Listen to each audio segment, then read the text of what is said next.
should be wary of is that pareho silang nasa penalty, so nobody really can afford to give a foul here.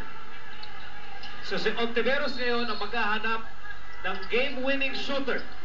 And who's it going to be? Tugade for the win! Yeah! And it's a three-pointer.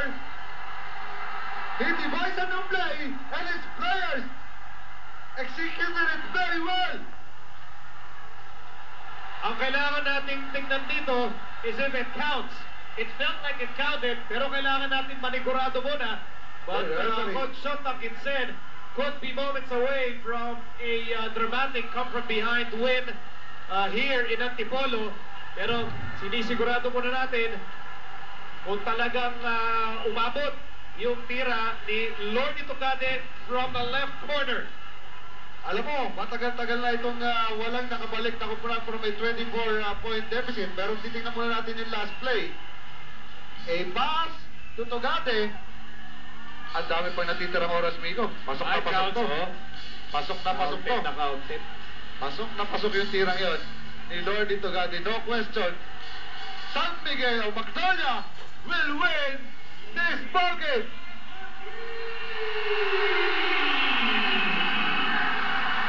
And it's not just a buzzer-beating two-pointer, it's a buzzer-beating TM3. So bigat.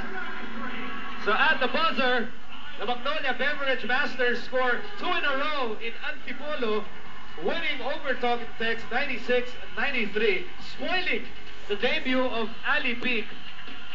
And here's our Gatorade game-winning point. Wala na tayong pipiliing iba. Ito talaga yan.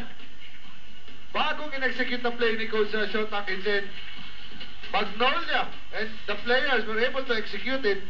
Kanina dapat divide yung alley para kay Danny Sige. Tumawag sila ng timeout. Gave it to Tugade.